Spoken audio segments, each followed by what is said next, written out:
Tonight, we're going to be talking about water parks. I mean, why not? It's almost December. We're also going to be talking about the Q4 earnings report that came out. That should be interesting. And a little bit about the holidays that have taken over the parks tonight on ParksCenter.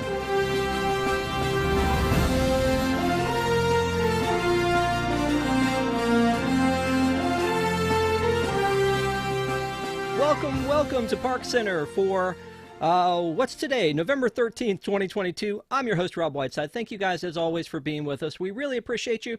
If you have not already, of course, please subscribe to WDWNT TV and also hit like, as it helps people to find us. And who do I mean by us? I mean these beautiful people who have come in today to give some Disney knowledge to you, starting with Stephanie. How are you?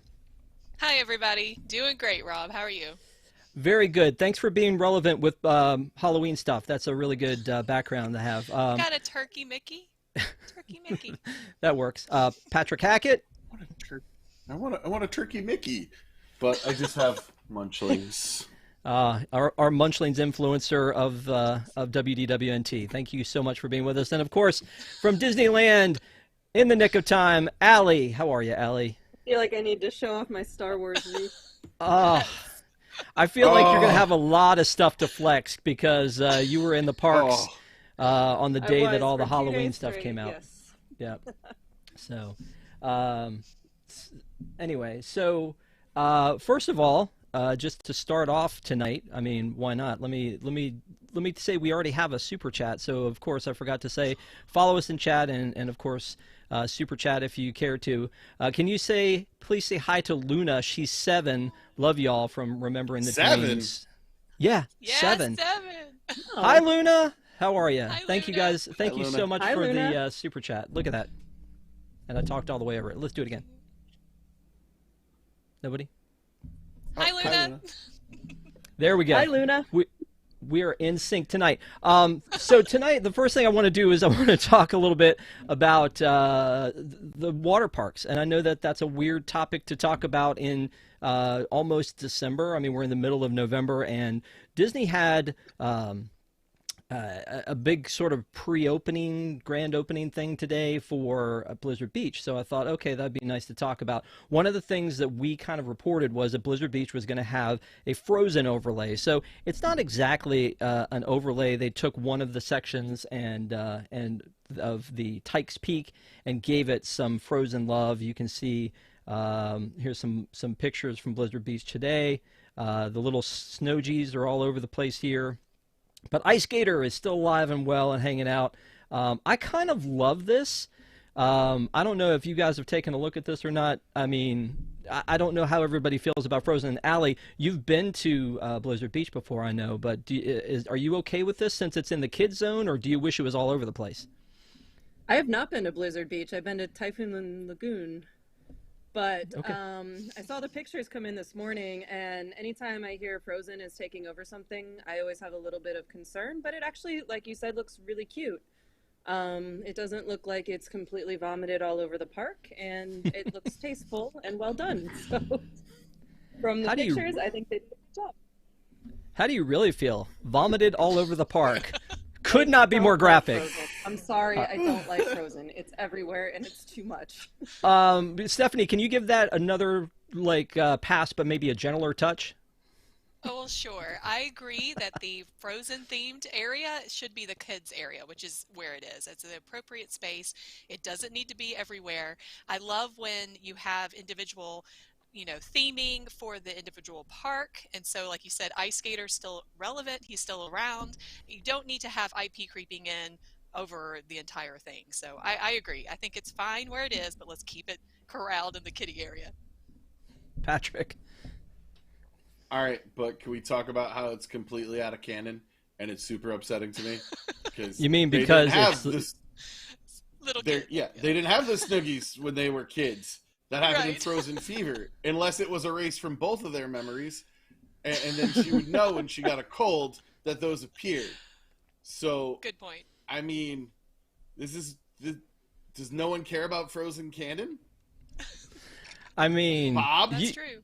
You've actually dragged me for canon because of my love of Star Wars canon, so I get where you're going with that.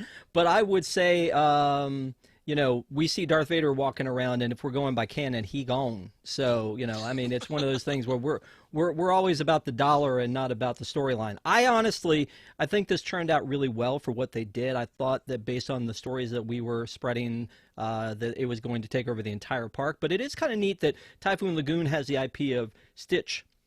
This has the IP of Frozen. It kind of fits. They threw little Frozen parties and things all over the, at different times. So I think this kind of is neat. The only thing that I'm looking at here is that the park actually got a couple other fixes, but today's also the day that Typhoon Lagoon is closed. I think they actually closed it on the 10th because of the storm coming in. They were already going to close it on the 13th anyway. So ever since COVID, they haven't had a time where both of these parks are really open at the same time. And so, Patrick, is that a staffing issue or, obviously some sort of cost-saving issue, but it kind of seems like a bummer if your favorite park is Blizzard Beach and you're coming down and the only thing that's open is Typhoon Lagoon.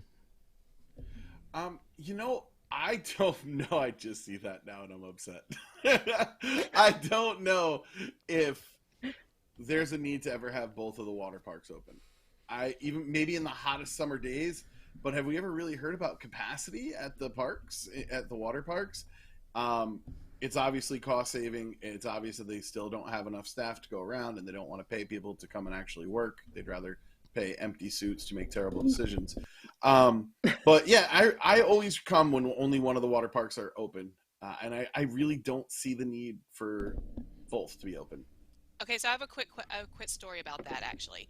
So we were there in, I think, spring break season or time. It was either that week before or week after. And at the time, this was a couple of years ago, they were allowing people into the water park without park pass reservation, right? But then they would cap it. And you never knew how many people, what time that would be or how many people would be there. So we made the mistake of going to Disney Springs first, and we did breakfast and some shops. And then we got over there not too long after it opened, maybe noonish or something. And they were at capacity. They turned us away. So we weren't able to actually get back into it till around 4 o'clock. And wouldn't you know, just as Orlando does, it has a rainstorm. And so we get in and literally we put our foot into the wave pool and they called us out because of lightning. And my kids were like, boo, Blizzard Beach. So, I think that at that point when you're doing the spring break crowd, the summer crowd, like you said, I think maybe that would be good to have both parks open if you're capping, if you have capacity. If you're capping. So they're capping about everything. But what is weird about this is that you mentioned that there is no park pass system for the water parks. And so if this park pass system is so valuable to the company, it's weird that they wouldn't use it for the water parks. Interesting. Allie, are you sad that Disneyland doesn't have a water park? I am a little sad that we don't have a water park because Typhoon Lagoon was so fun, but we also have weird weather here. It's really cold right now, so we would probably only be able to use it a few months out of the year. And there's no space, but it would be nice if we had the option. Yeah. So I wanted to talk about the fact that Disney has 2 water parks. Even if they only keep one open at a time, they have 2 water parks. They used to have one back in the day called River Country. And if you've never went to River Country, there was a recording on the monorail that just is burned in my skull where they would say, and on your left is River Country, Disney's version of an old-fashioned swimming hole. And it's just, I'll never forget that. But yeah, exactly. But I mean, it was legitimately just like a pond, it was like getting in that lake water. It was pretty fun to see. If you go back, we did a Deep in the Plus. Allison and I did one on the Mouseketeers Go to Walt Disney World. And if you watch that, you'll see them at, River Country. But it was connected to the lake, to Bay Lake.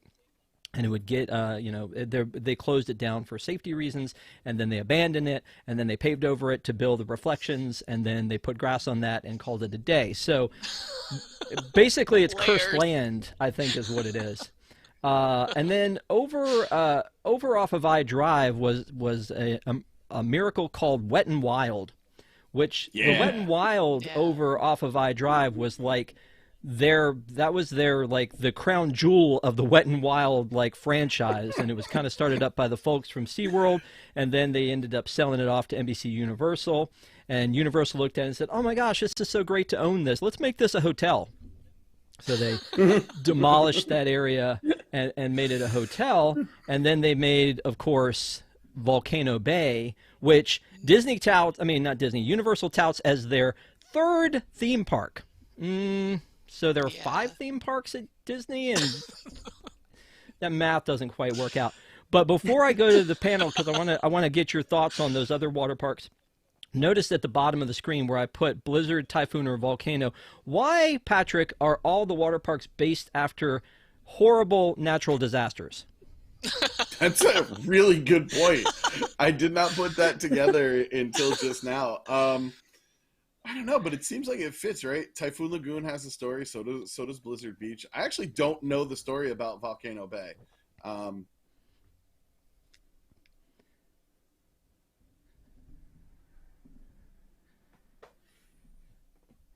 You okay, buddy? All right, let's go to Stephanie about this. So Stephanie, did you ever go to Wet n Wild or to River Country? No, neither of those, but I have been, I live in Louisiana, so we go to Texas and we do Schlitterbahn and some of the other, big water parks, Great Wolf Lodge and these kinds of things, but not those 2 specific ones, no. I have definitely done Typhoon Lagoon, and I'm excited to go to I just lost it. What is it? Blizzard Beach, Volcano Bay. No, Universal. Yeah, Volcano Bay. Volcano Bay, thank you. And so we're doing that, and I'm excited to do that for the first time. Tapu Tapu. Have you done that before? No, honestly, I've never been, because I'm going to tell you that I don't actually love water parks, and Disney kind of changed my mind on that, because in my head there were some horrible water parks that I was forced to go to earlier in life, either because my little kids wanted to go or because friends were going, and we would go to the water parks where you would stand out on the burning hot pavement, and then you would wait in these long lines to go all the way up a metal ladder that was leaking from all areas to get on top of a somewhat good slide that you would go to the bottom, and then now you're soaking wet, but you're cold, but then the ground's hot. It seemed like a nightmare. Like, I would always rather spend my time in a theme park than in a water park, but I think Disney's done a good job. And Allie, you said you had gone to Typhoon Lagoon.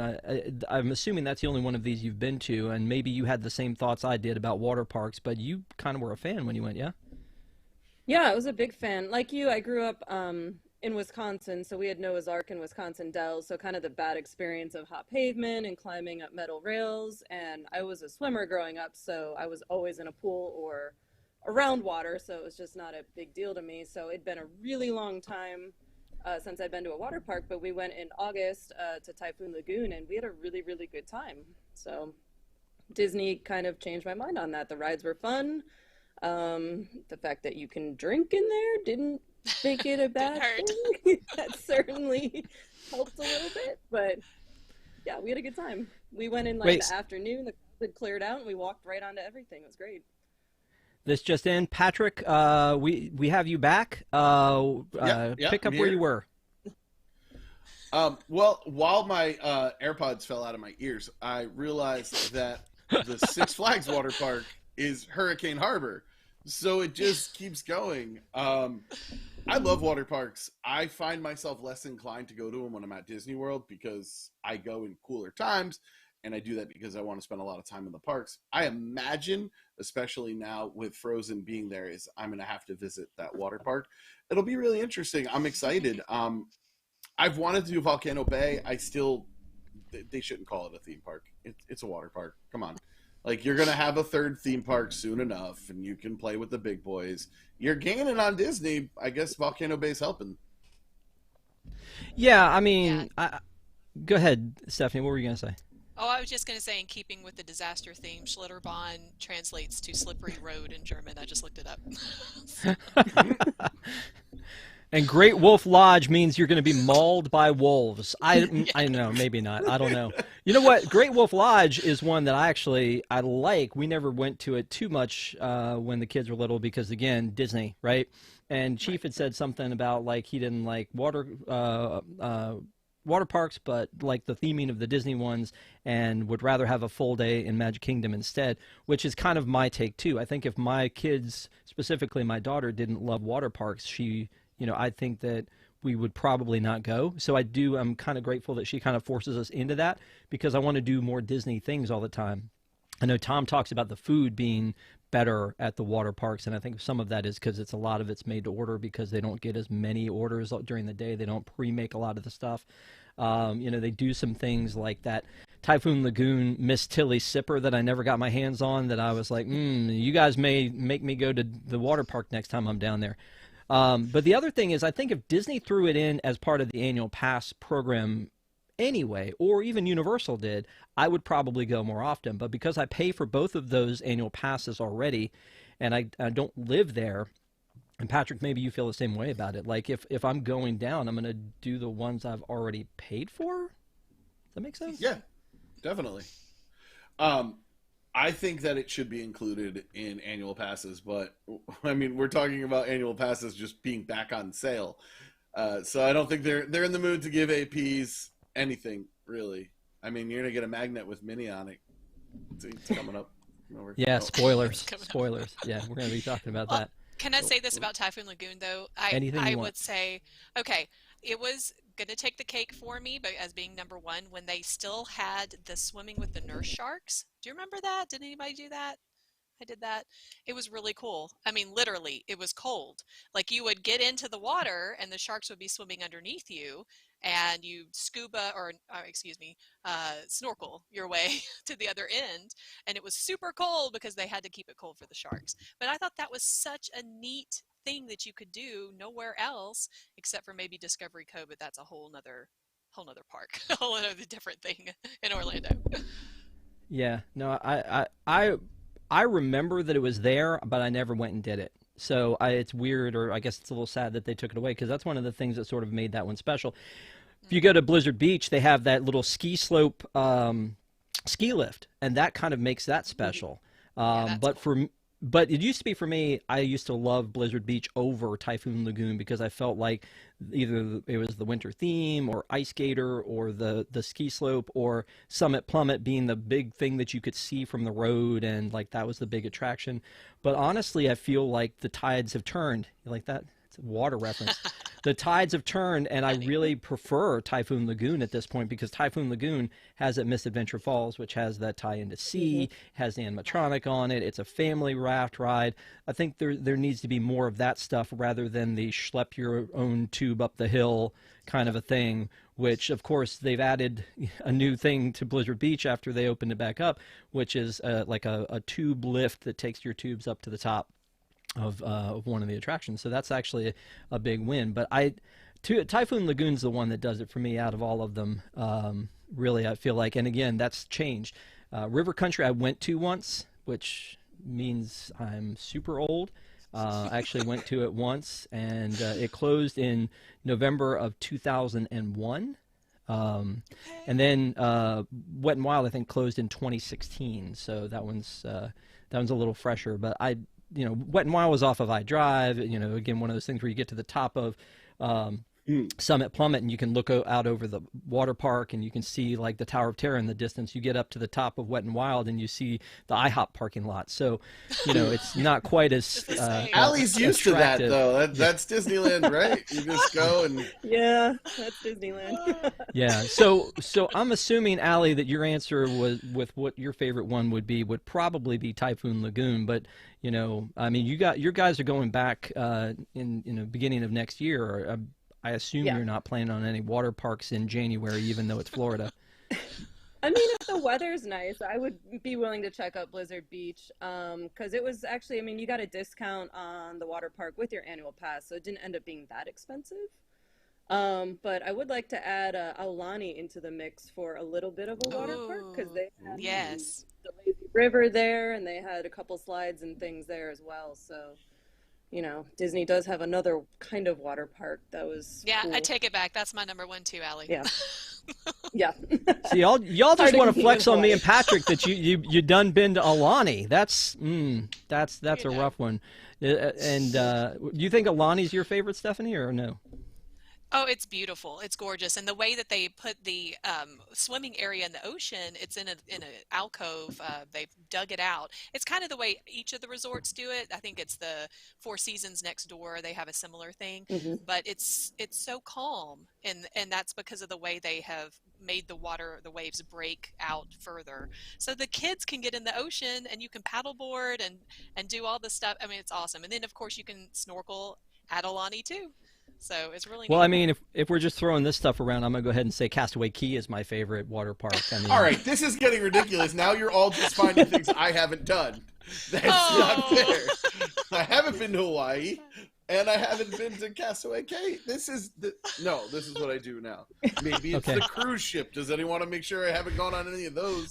The aqueduct, or what's the other one? What's Aqueduct. the No, new one? just kidding. Yeah. so I think a lot of people like Volcano Bay. I know that Jason and his family prefer Volcano Bay, but one of the things about Volcano Bay when it first opened, there was a lot of nightmare scenarios about Volcano Bay. That there was some weird balance in the water that made it unsafe. There was, there were crowds and getting in, and the tapu tapu you were talking about, Stephanie, wasn't working, and just a whole bunch of things like that. And when I look at this, and you see that there's Volcano Bay at the top, and there's some land at the bottom they were gonna use, and they were like, "Oh, we ran out of time." I mean, so it's still sitting there unused, and so they can make an expansion of Volcano Bay. But the other thing is, if you take another look at that map, is Volcano Bay and I-4. Like, look how close that is to It's I-4. so close. People have been in there say, "Oh, you can't even tell that I-4 is on the other side of that big green fence." But how can you not? That's crazy. So All I know is if there's an expansion pad back there and Mario's coming, come on, let's all slide down those pipes. It'd be amazing. Yes. Ooh. Yeah. did you just strike gold? Is that what they're planning Yeah. on doing? Yeah, wait till we get Um, to the end where I talk something else into existence that we talked about at the beginning of the call. Right. No, don't do that. Please don't do that one. I don't like that I'm one. gonna. I don't like Set that it one at all. Don't do it. No, that would be amazing, and yeah, then I would be on board. But again, I think that Typhoon Lagoon and Volcano Bay feel a little bit more similar because they have that kind of that more, I guess, tropical feel than Blizzard Beach, which is just the idea that it's all winter melting. This catastrophic blizzard, because everything's a catastrophe. It was either a catastrophic hurricane that blew the Miss Tilly to the top of Typhoon Lagoon, or it's this catastrophic blizzard that that came and hit Florida and is melting. So, I mean, to me, I think that's the case. Although, if we're talking about Blizzard Beach and the holidays, how can you go wrong with Tropical Santa? Yes. Oh man, so good, so good awesome. with the red Converse. Yeah. Right. I The mean, knee highs. yeah, I think that Jason is just about 9 inches of beard away from being this guy. He totally should. Yeah. I don't know. I just, again, it feels very different when you go to one of the Disney water parks if you're not one that goes all the time. I know that they sell packages for Floridians that's just a water parks package, which I think is a great idea. I know that it's an add-on if you want to add it on, but like if you add on a water park, I think it's like $100 to your annual pass. But if you buy for the day, it's like 50 to 60 bucks, I think, to buy for the day. I think it goes around that, yeah. Right, so you've got to go. Am I going to go twice? Because usually, again, for me, it's a once a year maybe sort of a situation. But anyway, let's go around the horn and just again, I'm going to say, and for Allie and for Stephanie, let's make this clear. We got to pick one of the three at the bottom of the screen, and you can't say all these like hoity-toity places that Patrick and I haven't been to. So, Aye, aye. so I say Typhoon Lagoon. What do you think, Stephanie? I'm gonna back you. I say Typhoon Lagoon. Although Blizzard Beach is fun, I do remember a time when both of the parks were open, like we talked about, but it was always summertime, and we never went really in the summer. So it's a fun thing to do, like you said, Allie. If the weather is good, you can go in February even, or March, and it's a good break in your trip. So if you get a 5-day ticket but you're there for a week, you can plan a water park day in the middle of your trip. So it's a good thing to do, and the kids really have fun. Yeah, that's good advice. Allie? I'm also gonna go Typhoon, and like Stephanie just said, like for us, Magic Kingdom's usually a half-day park, so it's fun to go there in the morning, and then we would probably hit up the water park in the afternoon when everybody leaves. So, Team Typhoon. Nice. And Patrick? I will be the lone voice of dissent. Uh-oh. A couple years ago, I do believe we were doing like best theming, and Tom vehemently fought for Blizzard Beach. And the theming on Blizzard Beach is so good with the gators and the story. I really like it a lot. If I was to go to a water park, it would be Blizzard Beach. Honorable mention to the clown slide over at Boardwalk. R.I.P. Oh, dude, I was going to say, I've got bad news for you, buddy. I know. They replaced it with a sticker. I know. Yeah. Yeah, and then they replaced that sticker with a sticker because they had to correct it, so... Yeah, it was all good. All right, well, I appreciate it. Again, water parks are one of those things that I think that, not everybody goes to. I think it's a fun thing that, you can try, especially if you're a professional park goer and you've been to all of them. You want to brag a little bit that you've been to these. I know with the fun run with the last Run Disney promotion they did, they were sending people, like, give them a discount to go to Typhoon Lagoon, which I thought was interesting since Typhoon Lagoon was closing and it was November. That's what a perk. What a great perk that was.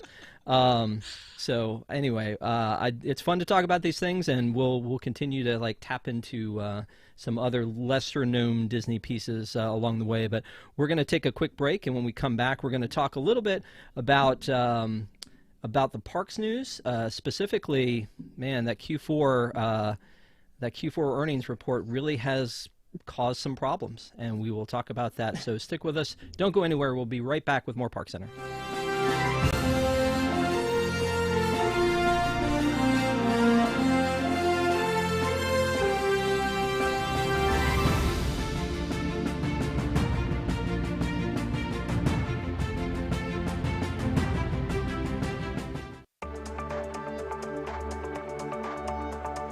Welcome to News Today with Universal Parks News Today. I'm Tom Corliss. Here now the news.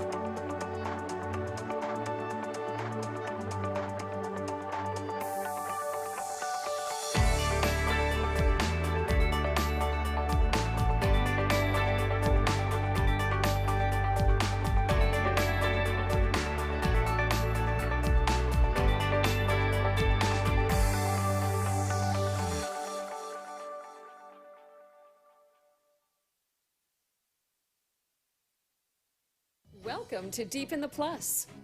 Each week, join host Rob Whiteside as he and a panel of Disney superfans take a different movie or TV show from the Disney Plus catalog. They'll tell you its history, details, and give their review, so you'll know if it's worth your time. Current shows, classic movies, and everything in between. Watch Deep in the Plus live Wednesday nights at 9 Eastern for new episodes, or catch Deep in the Plus anytime on YouTube on WDWNT TV.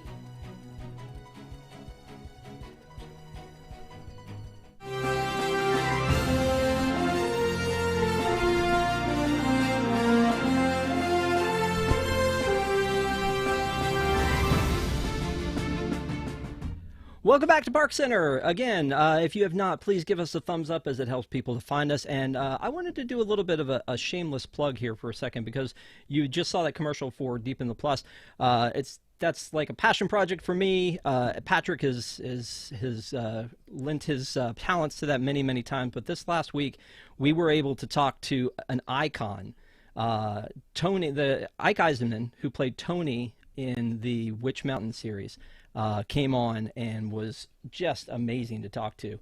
It was so cool talking to him. You can see the top of it or bottom of his face there. That's great. But we talked to him and asked him some questions, and actually kind of came up with some corrections to the internet. I know that Patrick had asked him about something, and he was like, no, here's what happened. And we were like, okay, nice. Like getting it right from from the guy who was there. So that movie came out in 1975. He did that. He did a bunch of other stuff. He actually told us he had done the voice of Sprout from the Jolly Green Giant commercials when he was a little kid. He also was in Star Trek II, The Wrath of Khan. He's done a bunch of very cool things, and it was really neat to talk to him. So if you guys get a chance, check it out on WDW and TTV with Ike Eisenman. And as I said on the show before, give a like for Ike, because he spent his time and came up and talked to us, and we really appreciated being able to talk to someone who was there, and we hope to do a lot more of that moving forward. So anyway, let's talk about going around the parks. A lot happened this week, including the fact that there was a hurricane again. I don't think we have heard of two in a row in a while. I think it was a long time ago. Sandy year. Yeah, Ike actually mentioned that. Oh, yeah? Yeah. Okay. So it was like Superstorm Sandy, and then I think Frank came right after it, something like that.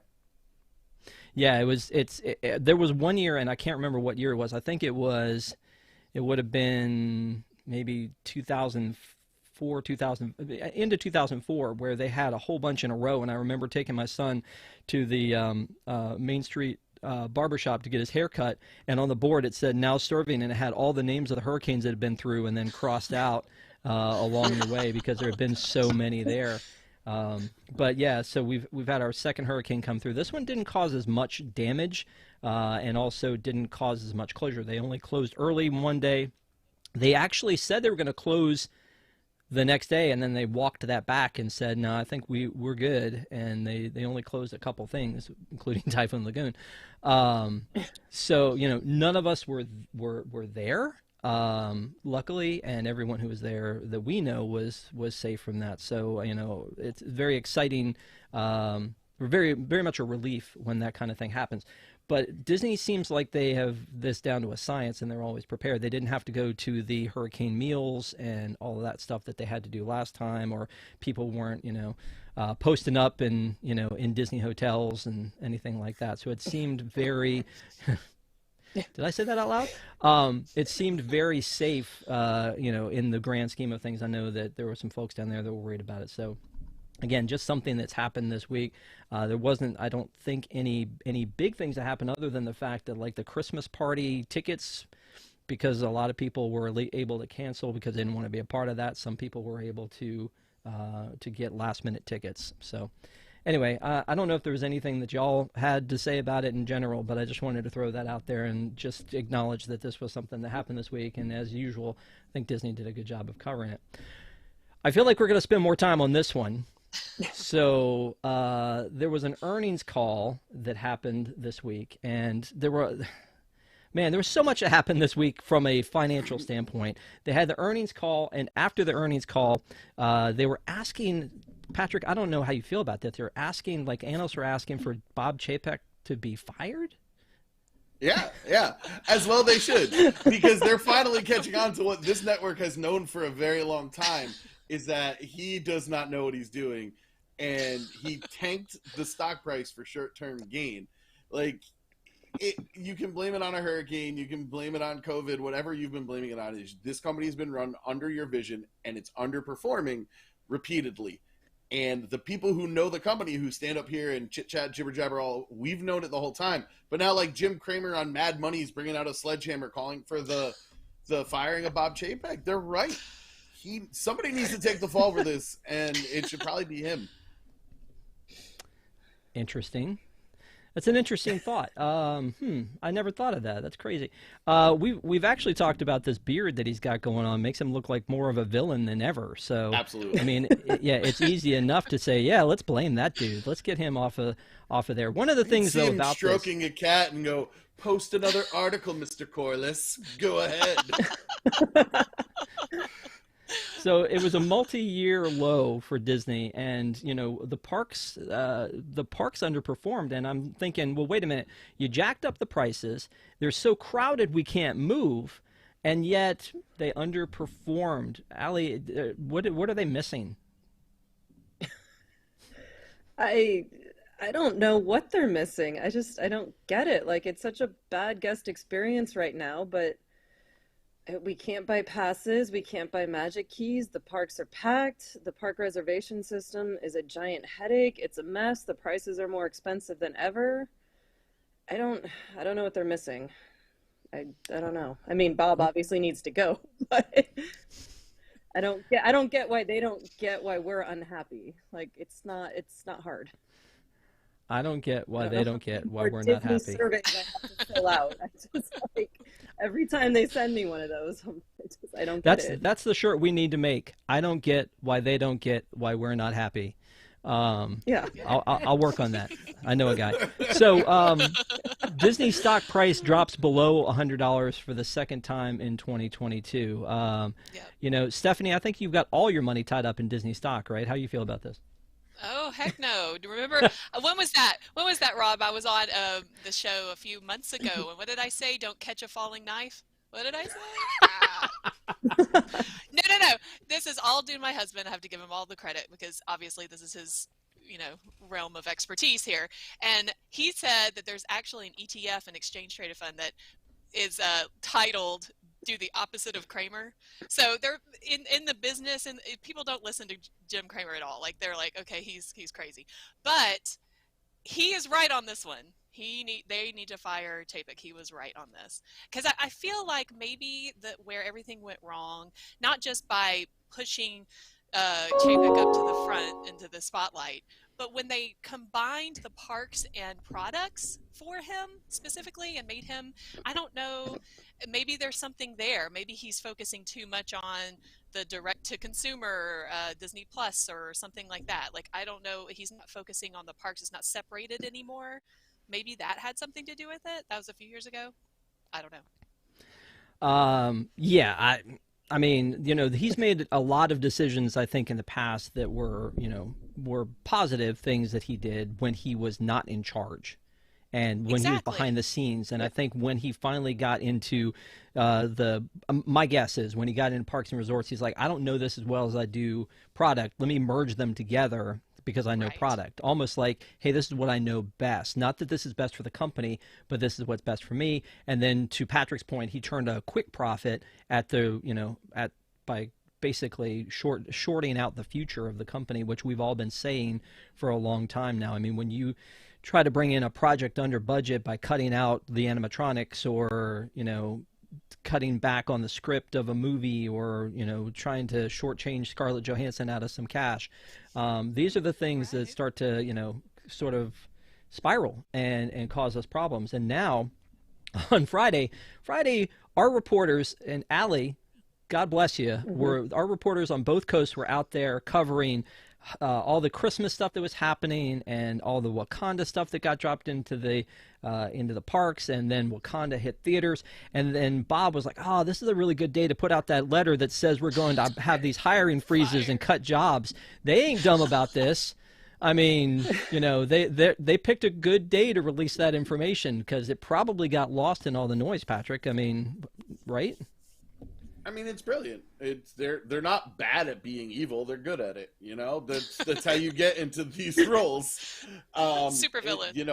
All that great press, like, hey, we need to fire some people. I'm not going to cut my salary. I reinstated it as soon as I possibly could and bought that mansion during the pandemic, even though the optics of it were absolutely terrible. We got this. And maybe if there's a recession, we'll bring back stuff that used to be free at the parks and charge you for it. Well, and that's a good point, is that one of the things they were asked on the earnings call, which, by the way, I love that people have the opportunity to ask the hard questions, and they usually have a very strong political answer because they probably practiced all this in their hotel room the night before.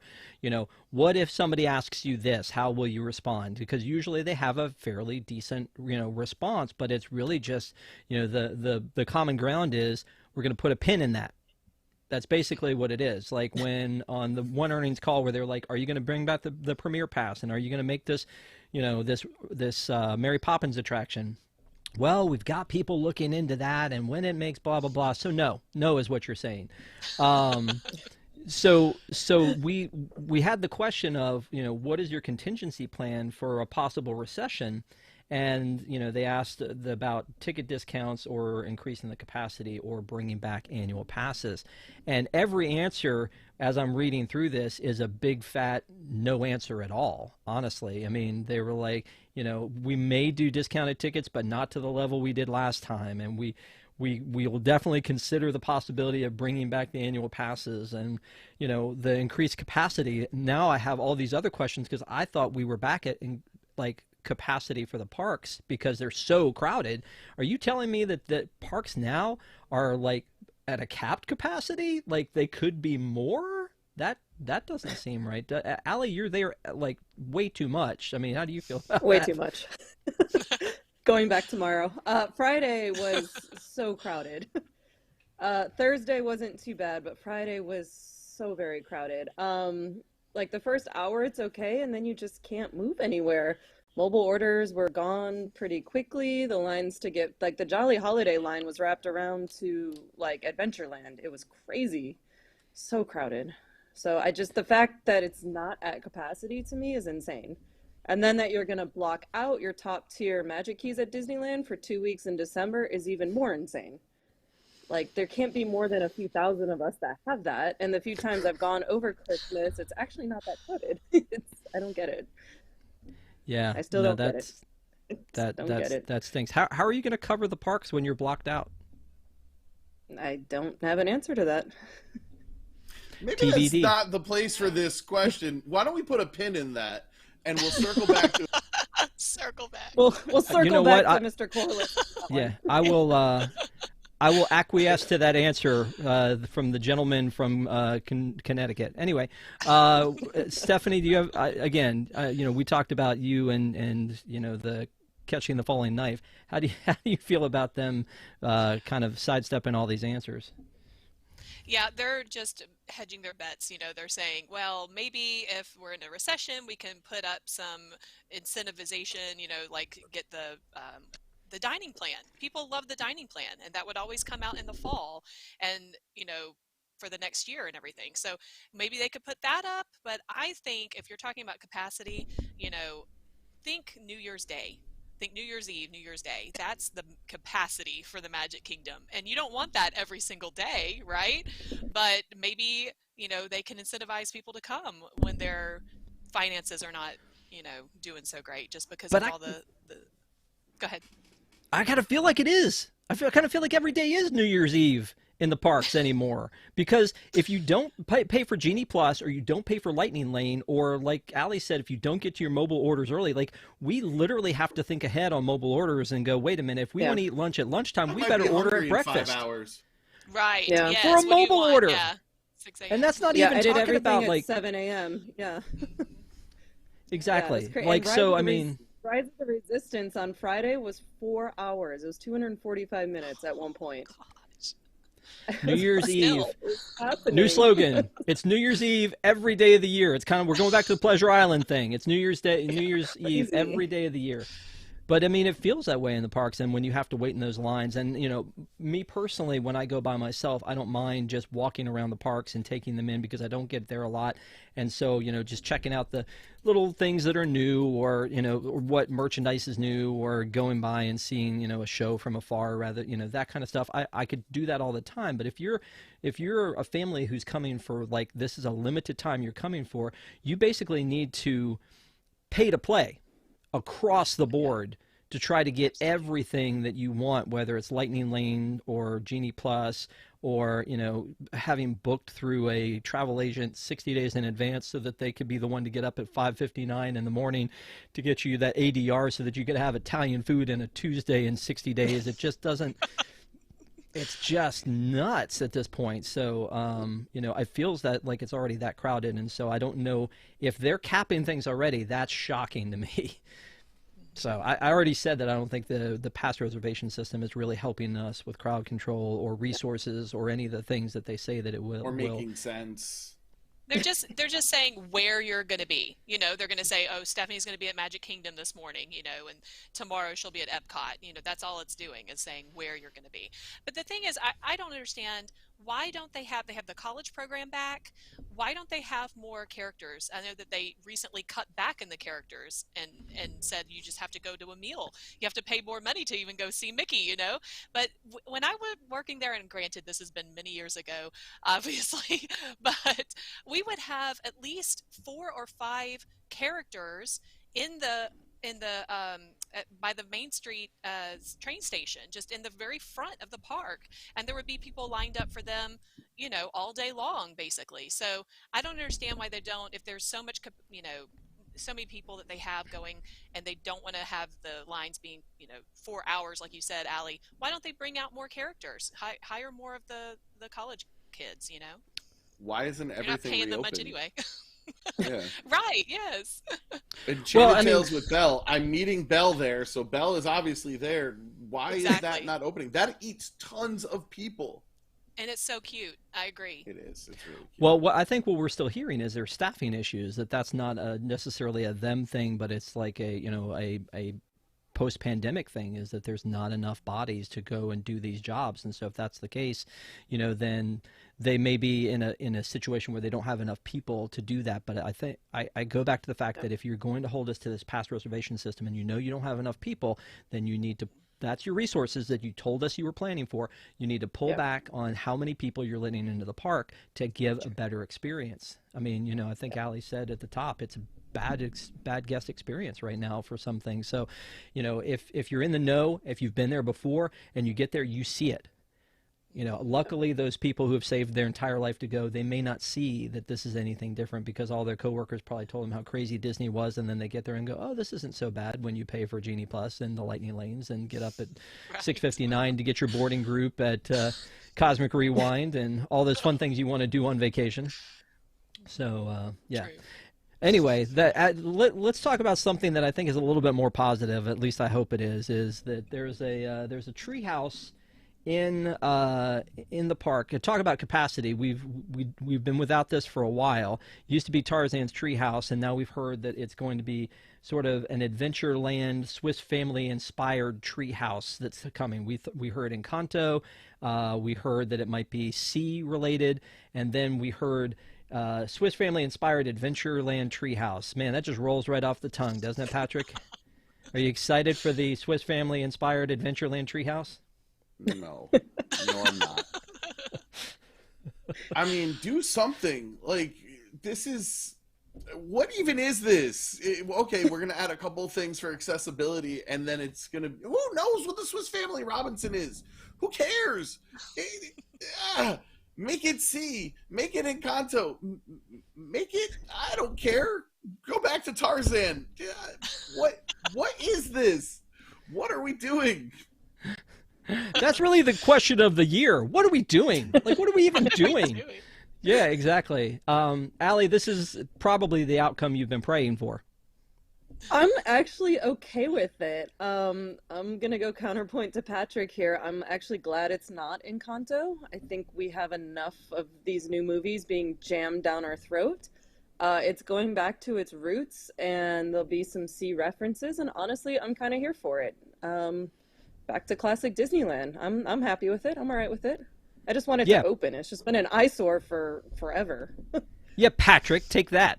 No, I'm just kidding. Classic Disneyland. Let us have this. Yeah.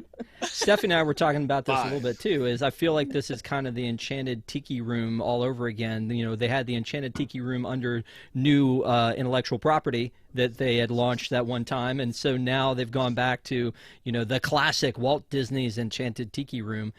This is kind of feels like a throwback to that, doesn't it, Stephanie?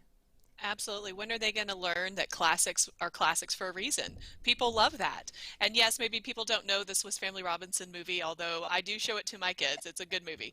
Go look it up. But I love the idea, like you said, Allie, that they might have some sea references. It feels like they are creating new characters, like the little girl having the stargazing room, that kind of thing, out of, similar to the the overlay or the change that they made over in the Magic Kingdom, because they, with the pole and the characters are up the pole, they gave all of them new backstories. So this is what this feels like for Disneyland, and I'm always for something to be different, not copied at the different parks. Well, you know what? When they made this Tarzan, I was actually on board with it because, you know, at Yes. that point I was like, kind of like Patrick. I'm like, Swiss Family Robinson is whatever. Like, that's my father's, that's my father's treehouse. That's not my treehouse. And then, when they did Tarzan, I love Tarzan. I think that's the most underrated Disney movie, animated movie, because the music is just slays, and the animation is fantastic, and the whole deal. But I don't know. I'm all for them redressing an attraction and giving you a new reason to go back to it. The only thing that I am looking at, Allie, and maybe you can tell me what we're doing here, is the entrance. The entrance was in the very middle of the pathway for your convenience, in the very middle of a very crowded pathway where you had to go and up the spiral staircase and across the rope bridge. Do you know how they're going to handle an entranceway for this, or is it too early to tell? It's too early to tell. They still have a whole bunch of scrim and stuff up, so I'm sure it will be a giant mess, because that's where everybody stands for Indiana Jones, trying to figure out if the ride is open or not. But it'll be somewhere over there. It'll be fine. The traditional walk to see if Indiana Jones is actually open. We've all been there at one point or another. Nope. Oh, they're standing there. We're not. Yep. Oh, it's close. Okay. All right. Back in 20 minutes. We'll try you again. Okay. Great. Yeah. There's really no indication. They still have quite a bit of construction and scrim and stuff up. So. Gotcha. By the way, Patrick, I don't know if you saw in chat, Jake said, I care about Swiss Family Robinson. Thank you. People are talking about it like it's a beloved Disney IP. It's a book that was written 2 centuries ago. And it's just like, I don't feel it's even remotely close. Tarzan's a much better story. Again, not classic. That's Edgar Wright Burroughs, the one that everyone ripped off. John Carter. Sure. But you guys can convince me. If there's going to be sea elements in it, that's great. I just don't see the point in putting the Swiss Family name or Swiss Family inspired on it. It has no push-pull right now. Sure, people in our chat like it. They're crazy nerds like the people up here. It's fine. You know what? Again, Nerds. I'm just back to like what Allie said. Let's just open it up. Yeah. Let's just have one more thing that people can go on and get out of your way while you're trucking in the morning to get to Galaxy's Edge to find out what the new food item is. So yeah, get them out of Allie's way is really what I say. For sure. You're holding her back. So let's talk about this, and we're going to talk a little bit about holiday stuff at the back of the show, but It's a Small World holiday has started at Disneyland, and they have put a couple of the dolls in here, and to be a little bit more inclusive, there are a couple of wheelchairs in there, which is it's a weird thing to say out loud, by the way. It just really is. It is a weird thing to say out loud, but I love the idea that then, there are kids. I mean, we've seen it before. It pulls at your heart when a little kid is like, that's me up there. That's, I'm seeing myself. And, honestly, Patrick, I'm going to ask you why it took this long for this to happen, because I feel like, especially you've got so many Make-A-Wish, Give Kids a World, all that kind of stuff, where these kids coming through the park. I mean, it's just got to be just, I'm choked up just thinking about the idea that some little kid's going to go, hey, that's me up there. I can see myself in this.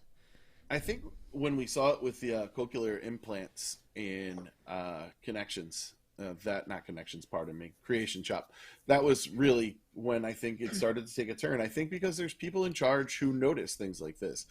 It costs, a couple dollars, and if it makes one person smile, it's worth it. And we've had terrible people in our comment section about this, saying, well, what about people with alopecia? What about this, that, and other? Number one, you don't care about those people. You're just trying to make a point. Number two, it would be awesome if we could continue to add inclusivity to the parks. I think any kid that's able to see themselves in an attraction in some way, shape, or form is incredibly important. Yeah. And so what we've heard here from Natasha Chen from CNN is that they've been told that this is coming to Disney World and to Disneyland Paris very shortly. So let me throw it over to you, Stephanie. What are your thoughts here? I would rather see this than Ariel in the, jungle scene or whatever. I would rather see like you said, Patrick, people are different. And that was the whole point of Small World, is that it's a small world. We have, many things different, and each of us in the different countries, but we are still humans. At the end, we're all the same. We're humans. So I like this. I think it's really sweet. And like you said, Rob, hopefully it, really means something to some kids like that. Yeah, Allie, you've seen this in person. Hmm. Yeah, yeah, those are my pictures. I did the ride-through video. Yeah, so speaking of people getting on my way, I rope dropped Small World on Friday. And yeah, thankfully I was like, oh God, this line's gonna be terrible, and they all went to the Matterhorn, so it worked out for me. As we were getting loaded like into the ride, that's when Katie let me know to look out for this. So it's really tastefully done.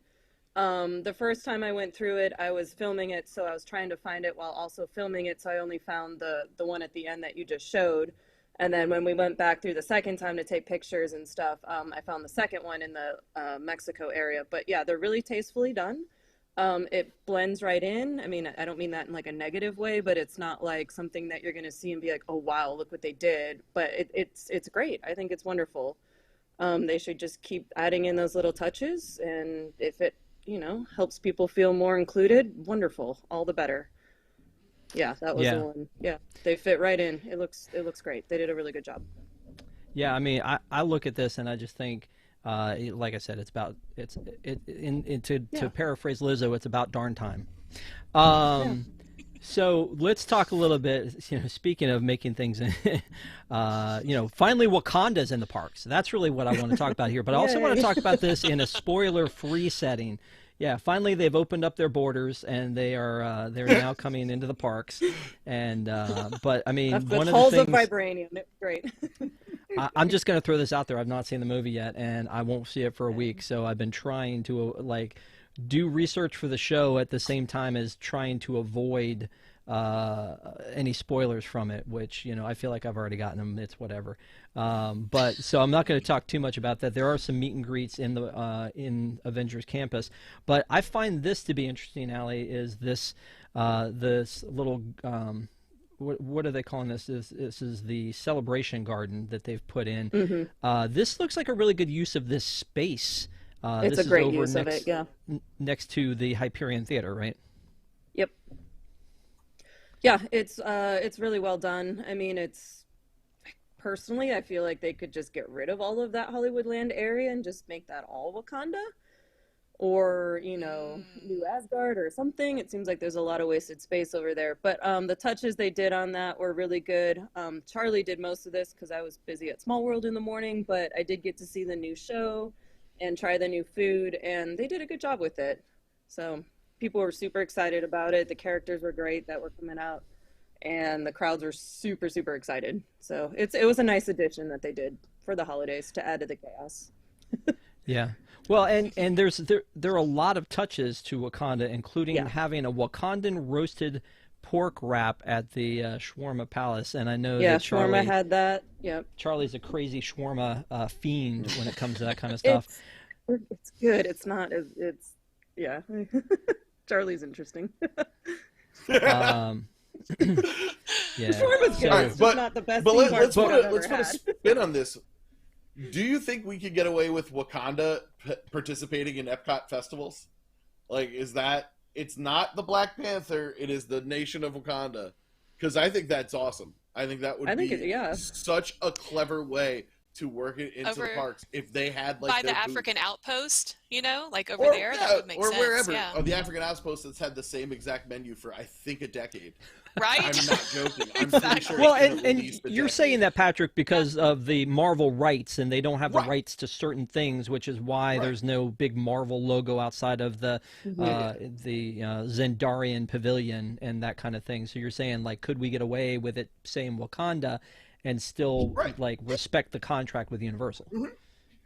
Yeah. Right. That's that feels cool. good because this is awesome. I clicked on this and I was like, oh my god! Number one, the food looks so good. Number two, this is such a great idea. And then number three, I got mad I was going to be on with Allie because they get so much better things than we do. Yeah, we do. Well, we really then do. I got sad. And then they brought up I haven't been to Hawaii. You brought up now I'm just sad. I'm just sitting here. Like, I don't get to eat Wakandan food. Ugh. So this is the food booth in game. question here, is this one Yes. from with all the flavors of Wakanda, they're calling it. And, you know, here's the booth, which looks amazing unto itself. job. And then that food is Instagram ready. Did you have any of this food, Allie? Yeah, that was Charlie and I on Thursday. Yeah, the peanut stew we both really, really liked. It needed a little bit more of the naan bread, but that was really good. Yeah, that was great. Little peanut taste to it. Kind of reminded me of the peanut rice from Boma. Super good. I'm not a fan of chicken, but Charlie and his wife really liked it. The rice was great. It had good seasoning on it, so I think that one will be really popular. Tell me the drink is good. Yeah, the lemonade just tasted like lemonade. I mean, it's fine. It's super cute. It takes a nice picture. The dawa was a really good drink. I'm a huge fan of ginger beer, so I loved it. Charlie wasn't as much of a fan. It's a little expensive at $18, but again, it's Wakandan food, and it looked great for the pictures. Speaking of which, there is everyone knows who watches this show that I have a popcorn bucket / sipper problem. Oh man, And, I thought we were gonna do that later. well, we're going to talk about the Christmas stuff because that's a different problem altogether. But because they dropped the Wakanda stuff on the same day that they dropped the Christmas stuff, I'm watching the chat for WDWNT and I'm going nuts because I'm like, I've literally never seen so much plastic junk drop in one day in my life. And poor Yeah, it was a Allie, lot. who is my hookup, is like, ugh, what do you want now? And she's like, do you want the Coke can? And I'm like, Coke can? What Coke can? There is Oh, a God, that's so Wakanda cool. Coke can that's been hit by the Ant-Man, like the Pym enlarger, so you can see it's still stuck in there. Cool. And it it's comes got with the glow cube. Yep. Ugh, Oh, cool. jeez. And so I was You just want that like, tomorrow, I was let like, me know. Allie, can I have that one too? Yeah, I mean it's nuts how much stuff dropped in the same day. And then of course the one that we knew was coming was the beverage holder, which, you know what, these are the dumbest things, and yet every time one comes up, I'm like, Okay, Allie. there it is. Please. Allie, can you get this? Allie, can you get me this? Oh my beverage God, it's holder? so cool. Yeah. So I mean, I have the Buzz Lightyear one. I have the I think when I was there with you, you were like, go get your gauntlet. So I got the Iron Man gauntlet one. I feel like there was one more. Maybe it was just the Mjolnir hammer with the Thor drink hammer, holder yeah. in the top. But yeah, it's a problem. And now you own that. Yeah, you don't happen to have any by your side near you, do you? No, of it's these? upstairs in the closet. That's fine. No, keep it there. Keep it safe for me, would you please? I'm gonna see, I'm gonna say. knowing you, No Rob, problem. It's so you bad. you would just put it away in the closet or display or something like that. I would repurpose it and make it like a centerpiece at a function or something like that, like a birthday party. But I think that this is really cool that they did this. It makes total sense to be over there with Avengers Campus. I'm personally a fan of Ethiopian food. I wish that they would have made like the naan bread, not so much naan, but like a little thinner bread like Yeah. the Ethiopians do. But that is really cool. I wish that we could have it, like you said, Patrick, over at Epcot, as long as we don't get Arendelian food coming to instead of Norway. I don't really want to eat that. Oh no, I'm But down with maybe that too. Maybe we can get some Xandarian cosmic creations at the next, because Yeah. they are supposed to be coming, right? As a goodwill type of thing. So maybe we can get them included in Festival of the Holidays next year. Patrick, I got go ahead I and got a go ahead and great tell me idea. how bad I am. Oh. That was rude. Listen, this one was free. That was free. I really got a great idea. All right, I haven't been to Festival of the Arts yet. I really want to go, but I think we came up with a fantastic new festival for like the 2 weeks that Epcot doesn't have a festival. Festival of Fictitious Nations. I think that's what we go with. I think it's gonna be huge. I got really good ideas today. Mario, Tube, Water Park, That's great. Festival of Fictitious Nations, and the best ideas coming last because somebody's gonna do that. So food from Zootopia, just the popsicles that Nick Wilde Yes. made, and Yeah. okay. There's so many fictitious nations we can do. As what's that movie with Anne Hathaway? Is that a Disney movie? No, the one. Oh, Princess Diaries? No, is the that a one. Disney movie? No. Oh yeah, the Princess Diaries. That is Disney. Yeah. Yeah. What's that country? We can get that in there. I have great Genovia. idea. I don't know why they Genovia. don't hire me. Genovia. Yes. Yeah. Genovia. Yeah, I thought you meant there was the one where she I forget the name of the movie where she had to do everything she was told to do. I forget what movie that was, but it was like some magic power she had. Kids, look it up. Anne Ella Hathaway. We'll figure it Enchanted. out. Ella Enchanted. That's the Enchanted. one. Yeah, that's not a Disney movie. Just FYI. So anyway, yeah, I'm down for all this stuff, and you know, I get a little jealous that all this stuff happens on the left coast, but you know what, you know, it is what it is, and at least it's happening somewhere in the country, because a lot of the stuff doesn't. So we have a super chat from Jungle Cruiser $4.99. I bought every sipper and bucket both parks had this weekend.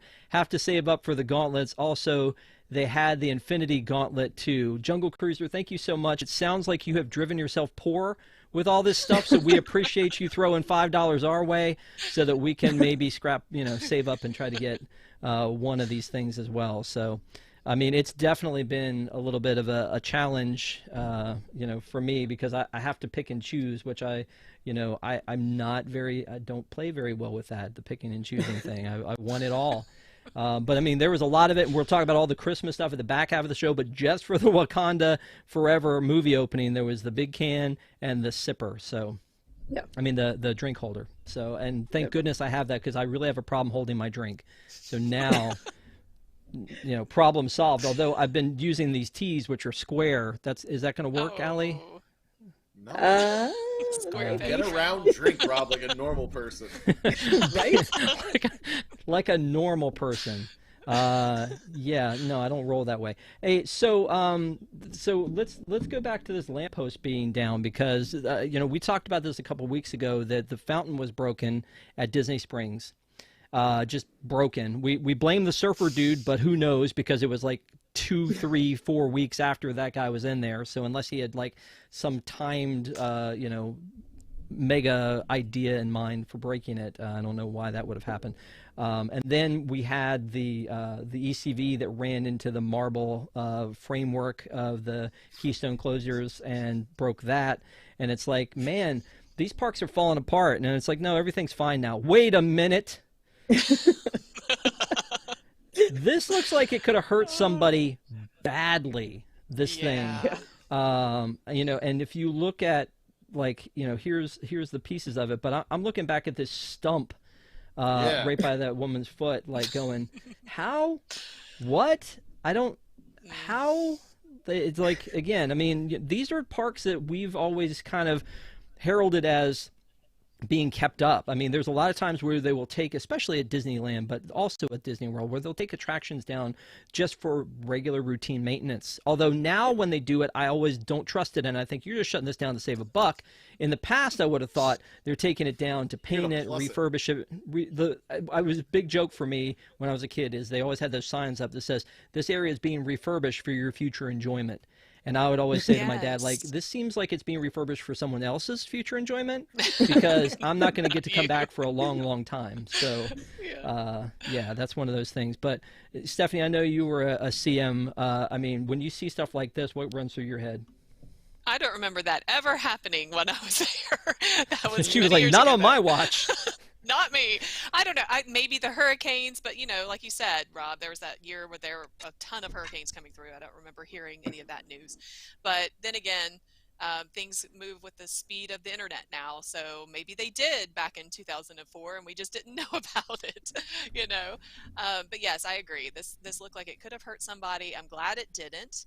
I'm glad that they had a lot of staff to make sure that nobody stood in that area. But it was really good. I don't know why they didn't have stanchions or something with a rope, but you know, it's good that they had their staff was on point. Well, if you, yeah, you're right. And if your family is the one that's like, that's my favorite lamppost, don't worry, it's been put back. It's back up, and it looks like No nothing banners. ever happened. It's probably, although, take a look at this. I'm Yeah, not sure if you can bannerless. make it out.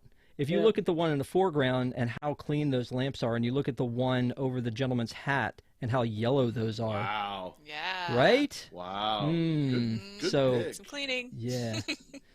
Yeah, I guess so. I mean, again, you know, Allie's shaking her head going, well, this doesn't happen at Disneyland. Never.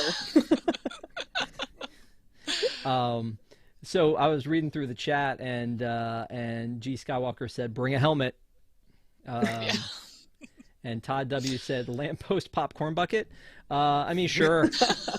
We'll get there eventually. I mean, we're going to run out of stuff, so we might as well. Not getting put hit that by on. lampposts is actually a Genie Plus feature. That's right. It's an upgrade. Yeah, it's exactly. Yeah. Now you're just being punished for not giving enough money. If you don't log on early enough, then I'm sorry, you're going to get hit by a lamppost. Terrible. Yeah. So one of the things we were talking about is pass holder stuff in general, and there are some more pass holder perks that they have rolled out this week. Which to that I always say, I keep saying, yes, be nice to the pass holders, but at the same time, if you promote a pass holder perk and yet you have no interest in, like, I feel like the pass holder perks are supposed to be to encourage people to become pass holders, but they're not allowed to become pass holders. So what are you doing? And also, I always, again, I'm to this point where I have like like an ulterior motive in mind. Like, what is your ulterior motive? What's your angle, Mr. Chapek? Why are you giving pass holders a pass holder exclusive showing of your show that you just reopened for the first time since COVID? I mean, am I just too untrusting, Patrick? Have I been burned too many times? Man, I don't know, because like Universal does this, and I don't look for their ulterior motive. I'm like, oh, they're just taking care of their pass holders. Look at the nice things they do for them, and they're doing this. I'm like, well, what are you gonna take away from me now? Can you give me a magnet? I get kicked in the shins the second I walk into the park. That's the trade-off. I give you Fantasmic, but actually the rest of the people who aren't getting to see it are gonna stand there and boo you the whole time. I don't know. You can't encourage people to buy annual passes because there's none to buy, and I guess you're just trying to make up for the terrible treatment of your pass holders. I don't know. Universal's treating their pass holders really well. Mm-hmm. Allie, you have no problem with the way they're treating Magic Key holders, right? Those 18 of us that have it. But I mean, we get a magnet and a lounge and occasionally some merch. But I'm just thankful as a Disney World pass holder that they actually mail us the magnets now, because I don't live there and I can't always get them. Although I never got my Orange Bird magnet. That was supposed Me to be either. mailed, so Me yeah, either. that was a lie. That was a lie, right? Yeah, they were supposed to mail that. I don't know. the Orange Bird He's and the only one. The 50th anniversary one, they were supposed to mail in. That one I was able to pick up. Oh, I in didn't get that August. one either. They had that Okay. one. Yeah. Well, and to that point, you know, the other story is that Walt Disney World is teasing a new Minnie Mouse annual pass holder magnet. You know, I kind of mocked on the show that we did from Orlando that when I went to get my magnet there, it was such a chore because you had to go and make a reservation at Disney Springs and then go to Disney Springs and then at a specific time get into the Disney Springs, which is a challenge as it is, to then go stand in line to have them check your ID, to then go inside the building to have them check it again and give you a magnet. It's like, this has been such a treat, folks. Thank you for rewarding me with this magnet. Although I'm such a junkie for them too. It's like, wait a minute, these are my magnets. I paid for an AP. I want my magnet. I literally have talked about on this show, I would have flown down for that Figment magnet if my wife hadn't stopped me. Like when they did that pass holder one for the Festival of the Arts, I was ready. I was like, Southwest has some deals, honey. She's like, sit down on eBay, get you one there. I'm like, that's not the same. I'm an annual pass holder. I deserve this. So anyway, Stephanie, thoughts? Yeah, I mean, don't look a gift horse in the mouth, right? Because, they're doing something nice for us. Let's just take it. And something to our earlier discussion that we did not mention were H2O Glow Nights at Typhoon Lagoon. Didn't they have an annual pass holder glow night specifically for APs? I want to say they did at the end of the season, right before that they closed Typhoon Lagoon. So I think it's a good thing. They need to be bringing back more of these previews that they do, and certainly for Tron, I would expect the entire month of February is a one giant preview of Tron for pass holders, etc. I hate seeing that corporate shill every time it comes up. It makes me so angry. By the way, for anybody who has watched the show before and you see the tags up there, I never let them see them before the show. So Patrick is always, although there was the one time, and I can't even remember what it was, where you were like, this is what you need to put for mine. What was that? Was that about the bowl or was that something else? It was the barges. Because I feel strongly about Harmonious now. Yes. Now that you're a super fan of Harmonious and you want like hashtag save the barges. I've picked up that torch. Yep. So let's talk about this. That we talked about last week on the show, and y'all weren't here, so you can feel free to weigh in. That the Star Cruiser is like cruising along at about 25% capacity. This thing that you had to basically beat up small children to get in line to be able to get a place on the Star Cruiser, and now you can't even. You basically get your own flight when you go, and that is a little bit disturbing to me because that means they're going to start cutting back on the offerings that they have on there to make it cheaper, to kind of right size it and yada yada. And I haven't gotten a chance to do it, and I'm not sure I'll ever get a chance to do it. And I think Stephanie, you were planning on doing it at one point, and then are you still scheduled for December, or did you guys move that again? No, we haven't moved it, but yes, it's a surprise for the kids. And the only thing I will say about this is that I really hope they don't start discounting it. It sounds terrible me saying out the wazoo. I've been paying, along for like a year, right? For us to be able to do this. So now they're going to say, oh, we have 25% capacity. We need to increase capacity or increase the sales, so let's go ahead and discount it, which I think, like I said before, they're going to price point themselves out of it, and then the economy tanks, and then people are not going to be spending their money on this. Absolutely. But it just sucks for the for the people who went ahead and paid full price. I think that they're probably will have to have some discounts coming down the line for sure. Okay. Well, we may be on you again for a couple minutes, so no. Just, if you would like to sing a little Sorry, song everybody. for us. No, not at all. I'm just we're experiencing mild technical difficulties. We're still on board here, but speaking of on board, the Star Cruiser to me is one of those experiences, kind of like we were talking about earlier with the water parks. Whereas, like with the Star Cruiser, I want to go. But also my vacationing time is limited and the money is insane. Yes. So it's like going on a cruise, right? Like people will do a 3-day park stint or something prior to or after their cruise. So that's what people do. So basically what they've done, and I would show this, but I'm afraid to do anything other than have the four of us talk at this point, is they've taken this shield that apparently was $150 if you bought it on the Star Cruiser, and they're like, you know what? If you guys buy, I don't know, say a Legacy Saber, we'll give you one. So Patrick, is this a telling of the Star Cruiser and its inability to sell stuff there? Or, absolutely. I mean, is it about the merch? Is it about the occupancy? Why do you think they're doing this? I think it's because they're not moving anything and they're trying to do any little perk they can to get people to buy stuff. It's a good deal, man. I would buy a Legacy Saber if I got something like that for free. I've already thought about buying a Legacy Saber. It's just a matter of where to put it. I don't really... Well, and apparently the weirdness is that you buy it, or you buy this thing and they give it to you and then you have to pick it up at the front. You can't take it with you. Weird rules. Maybe they just like have a huge showroom of them up at the front, and they just like slide them out the back. Allie, is this just something they're doing in Florida, or are they doing it in California too? I haven't heard of anything out here with that. No, I think that's just Florida. Ha!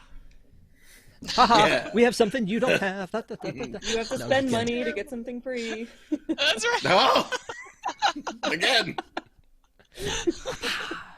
Gotcha. So let's talk about this. So Katsaka, when you are in Galaxy's Edge and you go to the popcorn stand, now the popcorn stand that's built into Galaxy's Edge has now got mobile ordering, which I'm like, is there enough demand? And I'm going to go to Allie on this, just yes. Point at you though, not actually go to you. With this one, is there enough demand? You're saying there's enough demand to call for mobile order here? Yeah, when I went there in August, I didn't realize that's where the cold brew coffee is, because that's different than where it is at Disneyland. and I had to stand in line like a peasant to get my cold brew, and it was terrible. I'm like, why is there no mobile order here? This is ridiculous. I had to wait behind like 6 people, and it took like You and Stephanie should go 15 camping. minutes away from bounty hunters. It was ridiculous. So when I saw that, I was really, really happy for Florida, because that will speed my day along. Because every time at Disneyland, I just mobile order that, like, 30 minutes before I'm there, walk through, grab my cold brew, and off I go. Mobile order, though, is kind of what I wanted to talk about more than that. And by the way, Jungle Cruiser has another super chat for us. Thank you so much. Yes, you can buy the sliced tree with pirate gold doubloons at Disneyana. I could send you a photo this week. Yes, send us a photo. That would be awesome. And how to buy it for reasons. For reasons. For reasons. I'll be there For tomorrow. friends. Let me know what you need. Yeah. I need a piece of tree. Yeah, Hey, I will look tomorrow. but thank you, Jungle Cruiser. We appreciate you so much. Thank you for the super chat. But the reason I bring up mobile order is that it used to be one of these things where it was like the insiders who know. Like you step up to get a Dole Whip, and instead of standing in the horrific line, you're like, hey, watch this. Mobile order. Then you're like, thank you very much. Haha, suckers. And then because of COVID, it was like, oh, sorry, everybody has to mobile order. You haven't done a mobile order? You can't step foot in this establishment until you have a mobile order that's ready to pick up. Yeah, but it's raining. Is it ready to pick up? Then stay where you are. We'll let you in when it's ready. Well, it's just a drink. Yeah, but it takes them a while to put it together. So it's one of those things with mobile order where now it's just like, it's not quite, I feel like, the insider tip that it used to be. And now it's almost a requirement. But, Stephanie, I know that when you and I were there on October 1st, for the anniversary of the 50th anniversary of Disney World, you did a mobile order that was like a mobile order from hell, right? Awful. It was Pinocchio Village House, and it was terrible. We never got our food. It was 2 hours. And then when I went up to the window, the manager person was standing there, and I said, please cancel my order. We never got it. And she was like, well, there's no way to cancel it, and, we can't modify, blah, blah, blah. And I'm like, just give me my freaking money back. It was not a small amount. We had a large group. So anyway, I think it was just the first. I think it was, just a mess. Go ahead, Patrick. This may be another thing that Disneyland does better than Disney World. They don't seem to get it. They're either only filling mobile orders, or they're like, mobile orders are going missing. It's so bad. This is not a hard system to get down. We have 2 lines. Like, it's 2 separate things at most places at Disneyland. And that like, makes people more are either sense. handling standby or they're handling mobile orders. Not all the places, but most of the places is pretty reasonable. I don't know. It feels like it's a broken customer experience to me sometimes too. Like when you walk into Pecos Bill, or and you look across at the registers, like there's some of them that are never used because that's the line for mobile order. Like if you're just going to do those permanently for mobile order, change it. Make it a permanent change. But it feels like a broken experience in some cases, and sometimes you don't really know where the line is, and sometimes they still have the lines set up for the register where you go in and come out this way, but then the mobile order sign's in the middle, so now you're not really sure where to go. You're going in the out. I think they still have a lot to figure out, and this system's been in place for a long time, but it's been a necessity for them since the parks reopened in 2020. Oh, I'm sorry. And since the Florida parks reopened in 2020. That's what I meant to say. Sorry about that, Allie. I know that still stings. Burn. Yeah. I know, right? I don't know where your sipper went. Oh. Well, somebody wanted a Wakanda thing, right? Patrick, was that you? I have one. It's already paid for. It's great. And then he was sad. One thing I want to talk about real quick before we, and we're already going over, and we're going to talk about holiday in a second. We're not going to cut the commercial. We're just going to go straight through. But just because Tommy C took a little trip out to Tokyo Sea, this Believe Sea of Dreams nighttime show. I don't know if anybody has watched this on our website, but this looks like somebody made the ultimate Disney nighttime show. I have said that when we were talking about Fantasmic, the Fantasmic is now my favorite nighttime show. Patrick and I have talked about we are bigger fans of Harmonious than a lot of people are because of what that provides. But this looks like somebody made the perfect. I mean, has everybody here watched it? Yeah. We'll start with you, Patrick, and go around. I mean, is this the perfect nighttime show? Do we need this? I mean, it's so close to being perfect. Everything they do there is so damn good. It's we get Florida and California can have jealousy with that. They care about the guests. They care about guest experience. I have a friend from a Facebook group, and we just go back and forth posting pictures of interesting food and merch you can get at Tokyo that you can't get anywhere else. And the nighttime shows. Remember when there was a rumor that like Paint the Night was coming here? Remember when we thought we were going to get a nighttime show?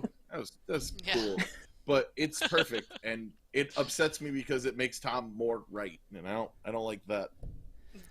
Yeah, that's heartbreaking for all of us. I will say that I don't know what this is, but I need it in my life. This thing right here is so cool looking. I'm not really sure what it is and what it does, but please send one. Took the risk Immediately. Yeah, Allie, I think Fantasmic is great out there. I think World of Color is great in California. Is there anything that you feel like rivals it in the history of Disney World and say Rivers of Light? Wait, what? Rivals Rivers of Light? No, I said, is there anything that rivals this in Disney World history? And I said, say Rivers of Light, which you should not say because that was... Like, no, that's not even close. No, it looks fantastic. I like that you're able to kind of watch it from anywhere around that area. I haven't been there yet, but I just know that first night they were saying they were behind it, the projections and stuff, and they said it was still amazing. So I just like that you have a show that, you don't have to be right in the front like Fantasmic or World of Color. Like, you can be anywhere.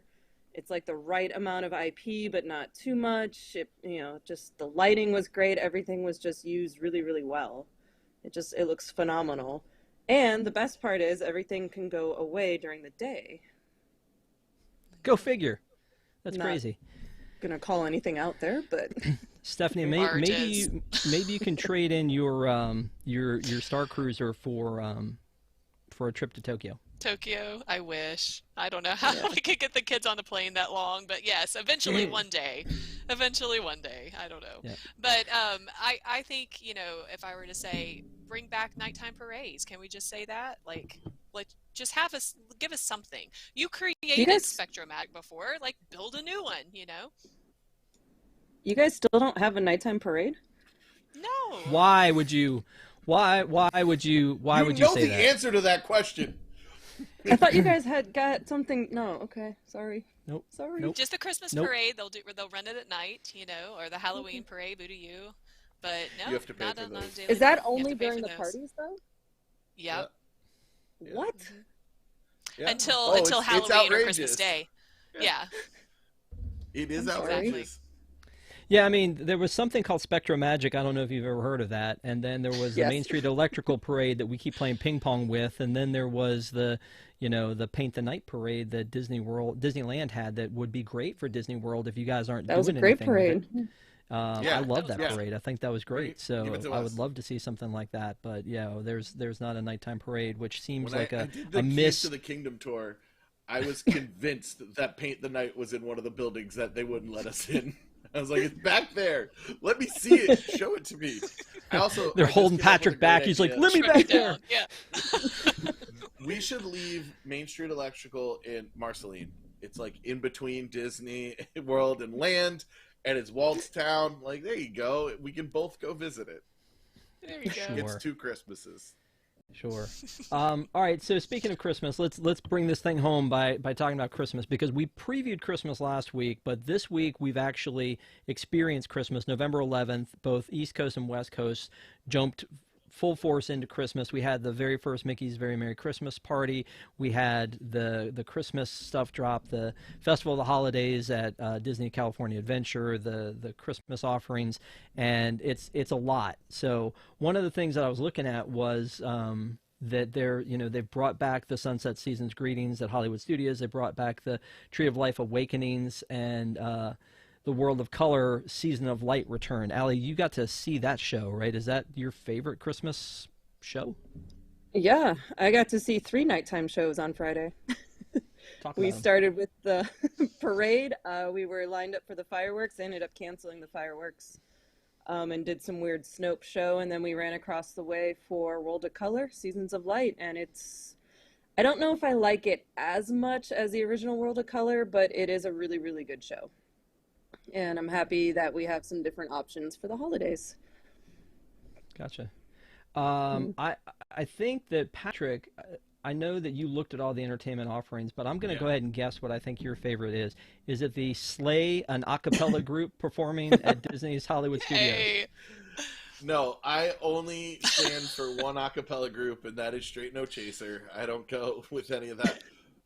No, man, I really focused on the food and the merch. I didn't look at so much of the entertainment because I'm not gonna be there. I think the ride overlays are amazing, and I really wish we did it more frequently. We need to stop thinking of Disney World as a once in a lifetime trip, and that we can't ruin their experience by having, something like Mansion Holiday. Um, I don't know why we need an acapella group. And they own their own acapella group? Don't they have like Yeah, Capella? D Capella.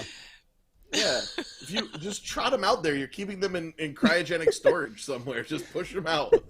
Well, let me tell you what to me is one of my favorite offerings for the holidays is Yeah. all this stuff at yes. Jock Lindsay's holiday bar. I mean, those cookies look fantastic. The menus that look like Christmas cards, and then the just all the drinks and everything. Just it looks amazing. So that's the I think to me the biggest deal that we have on the East Coast, but on the West Coast, the Festival of Holidays started at DCA, and to me, I feel like that's maybe one of the strongest holidays. I mean, the strongest food offerings that I've been to before. I don't Hmm. know if it still holds up for that though, Allie. Do you feel like this is better than the California Food and Wine? I wouldn't know if it's better, it's different. I feel like there's less offerings for Festival of Holidays. When I first started covering it, there was a ton of booths and a ton of food, and none of it was very good. And I almost feel like they listened to us, where we were kind of complaining that there was too much food and none of it was good. So do less, but do it better. Yeah. And I feel like as they've gone on, like the drinks are actually drinkable. The desserts aren't ridiculously sweet. Not all of them, some of them are. And most of the food is pretty good. So I actually left pretty happy on Thursday after we tried everything new. Here's one of We're the still what, working our way through all the food, so we're still not done trying. that attention to detail is what we all appreciate about you. Thank you so much for doing that for us. Uh, you know what? When I look at all that stuff, though, it is to me just glaringly obvious that the holidays are all about sweet treats more than they are savory, and I can't imagine just like that you don't go into a sugar coma covering this stuff for us. Yeah, I try to only eat a bite or two, especially because I don't really like sweet things. I feel like it's actually been less and less of this just slamming us with sweet things and putting peppermint on it and calling it holiday. It seems like it's a pretty good mix of savory food, some sweets, and usually, one alcoholic drink and one non-alcoholic drink. So they've done a pretty good job with it. There's offerings for everybody and all different kind of palates and vegetarian food, vegan food. They have all the things. So it's good. It's a nice Okay. little festival. Well, because we talked about it at the top of the show, let's talk about all these freaking pieces of plastic that I'm addicted to Yeah. here that have come out because, Yeah. oh my gosh, like, normally there's like a popcorn bucket for the holidays or there's like a sipper for the holiday. No, no, not this year, folks. First of all, they brought back to Disneyland and Disney World this popcorn bucket, which it lights up at the top. Special thanks to Jake for hooking me up with this one so that Allie didn't have to. She actually messaged me and it's like, thank you with all the other stuff you had me drag across the park that you didn't ask me for one of those freaking popcorn buckets. So there's that. And then the glow cube thing, like, I like a good glow cube, but this seems like overkill. How Or, dare Yeah, you. there's No. 3 of them this year. But people Yeah. go No. nuts for them. Never You know, enough. Never enough. The Never girls I enough. was with bought them Every all. drink should Tom have them. wants all of them. Yeah, it's crazy. Patrick, you and I are kindred spirits, buddy, because like Jake and I went around to lounges and I literally ordered only drinks that had glow cubes in them. Yeah, I well, just in now 20 got upset that I forgot to order the drink with the glow cube when I was at Top of the World. Like, it just struck me now. In Well, and- 2020, when I was there for Christmas, I specifically went to Hollywood Studios to get a freaking glow cube. So they were out of them. So I couldn't go back. You know, that was my one day at Hollywood Studios or whatever, and I could not get it. They need more. Yeah. Then there was this sipper, which I could probably hold myself back from getting this sipper. This looks very complicated and sort of generic, or am I wrong on that one? It's a snow globe with Mickey. You can't go wrong. It's classic-ish, but I mean, I don't know. That one That's to me. the one that we had last year. That was the AP one that we had. Yeah. Well, Now we usually just we get get the their scraps. leftovers. Like You guys are Like- just getting our leftovers from last year. last year, you Awesome. got the Toy Story bucket, and this Yeah. year you got it and we got it. So that was a Yeah. thing. And we had But that man, last year. When I saw this come through, I was like, for the love of God, Allie, if there's just one thing you can do for me, I need to have this sipper. And it All jingles. right, this It's is the worst good. one. What? No. That is Shut by your far the beautiful worst mouth. one. This is not the worst one. Number one, It's not a Disney cute. character. Just a random reindeer. It doesn't. No, it's a Random Disney. reindeer. It's a reindeer from the parade. From the parade, yeah. It All doesn't right. have to be IP. All right. I mean, Let us have stuff from the parks. I'm fine with that. I'm not the one making these decisions. I'm over this Christmas tree, by the way, because I feel like a it's been third iteration. Yeah, it's been repackaged. The first one was the green one. The second one, I think, was the white one. And then they did Okay. gold. And now I feel like the gold one is back again. But there was a silver tree like that. There was a sipper in Yeah. California this year, which I was like, oh, twist. Now it's a sipper. Maybe I'm It's a little bit Johnny smaller. Capahala back on board with this one. Nobody? Great. But the Toy Story bucket has been my white whale since last year because I wasn't able to get the one from Disneyland, so I was really excited to get that this year. And they were like, "Hold my beer, we got this one. It's the Yes. metal tin Yeah, it's that nice. is a That's it. music That's box the one. and It it is. turns around." That's the one. Yeah. Yep. I caved. I bought that. Yeah. Yeah. But the irony is this one is the only one that I've seen that would actually freaking hold popcorn. That's the funny part about this one, is that because of the way it's built, it would Yeah. actually hold popcorn, and maybe even in a way that I might be willing to let them put popcorn in it. Probably not. Probably not. Yeah, But I mean, hard to wash That's the it. question. Yeah. if you put it into like the zero ghost popcorn bucket, the fact that it would never stop smelling like popcorn ever, because everything would be stuck in every nook and cranny with that one. But yeah, this one looks pretty amazing and available on both coasts, and this is the one that I haven't secured anywhere yet, so I'm hoping that it still exists for a while. But this one is magical. Yeah, So- Neko in the chat said Yeah. it reminds her of like that classic popcorn bucket. You know, the one that had like the cardboard, you had butter and the caramel and the cheddar, and people who are gross monsters would mix the cheddar and caramel together. Yeah. Yeah. Ugh. The other thing that I saw, and I'm trying to find it here now, is that there was here it is, the Kermit the Frog. Kermit. And this is a straw clip. I'm going to be Yep. honest, folks. This straw clips are not my thing. No. I mean, I you love can Kermit. repurpose them though, Rob. You can repurpose that. I put a little Mickey. Keychain? The little Mickey one that was like the gingerbread Mickey. He rides on my purse for the holidays. That is very Pinteresting, Stephanie. I appreciate that information. But here's the other thing that Disneyland has been going nuts for is these tumblers, right? Like the Yeah. ones, so it's a Yeah. tumbler, and they're usually metal, and then you have this little thing that holds it with a strap, because I love strapping my drink onto me. But like again, like when they did Halloween, I had to have the dancing skeleton ones because I was just like, well, it's annual pass holder, and it's the dancing skeletons, so I had to have that one. But yeah, it's just, but it's like seeing you drop all these in the chat and then us putting them up on WDWNT.com, I was like, anxiety like through the roof of all of it. How am I going to get a hold of all of these things? Because I need to have all of them in my life. And so between the Wakanda stuff, the Christmas stuff here and on the East Coast, the stuff that was on the West Coast, there was like, I think I added it up. There's 900 new things to get. 900? Wow. I think that's the number. Yeah. Yeah, it's a real number. Felt Fact like check me on that. 900. Yeah. Oh, I bet. I don't know how you did it. Like how you schlepped that stuff all over.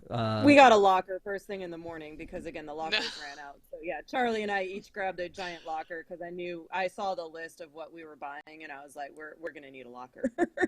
Well, so and that's the thing, too. Photos, I just kept running stuff out to the locker. That's the thing, too, with... Yeah. Good. Schlep it back to the car, but that was okay. The most of the stuff you want to get it early in the day, so because you're always afraid it's going to sell out. Whereas like when we were kids, it's like, Dad would always say the souvenirs are at the end of the night because he didn't want, I'd say I'll carry it and he'd go, I don't believe you, and so we would get it at the end of the night, and so because swing by the Emporium or whatever, and I think that's why the Emporium usually carries a little bit of everything that's all around the park, but with these, especially because I got messed up with the Donald candy corn sipper at Halloween, is that I was like, oh, Epcot, you have a bunch of them, I'll hit you on the way out, and then they didn't. So you really need to be careful about that. And then like you said that one day when we were there, like, go ahead and get your gauntlet. I'm like, I don't really know that I want to get a gauntlet at 10 a.m. When they had been there a while. Let me get it before I peace out of the park at the end of the night so that I can not have to carry it around all day. But again, thank you for being out there, for reporting on all this stuff and covering us well with this. The one last thing is the Mickey's Very Merry Christmas Party. So we had a crew that went out to the Mickey's Very Merry Christmas Party on the East Coast, and it was actually raining the first night of the party. So they have these overlays that are only for the party, which is different than what we're experiencing in Disneyland, right? So in Disneyland, you get Haunted Mansion Holiday, and you get it's a Small World overlay, and everyone can do those, and it's it's whatever. Yeah. We have that for Jingle Cruise, but the rest of the ones that they've come up with are ones that they can turn on for the party only. And so they had 4 offerings. They had the Mad Hatter's Tea Party, the Space Mountain Run, the one for the Tomorrowland Speedway, and the Monsters, Inc. Laugh Floor. So, Patrick, is this, I want to get my value if I'm going to Mickey's Very Merry Christmas Party, but this kind of feels like something they should open up to everybody, or no? I'm 50-50 on this. I can see having it as the party only. Like I said, a lot of times management kind of treats Walt Disney World as that once-in-a-lifetime trip, and they don't want people to not experience the quote-unquote classic attractions. At the same time, I was really hoping I got on probably the last Pirates of the Caribbean boat before a party started around Halloween, and I was like, come on, give it to me.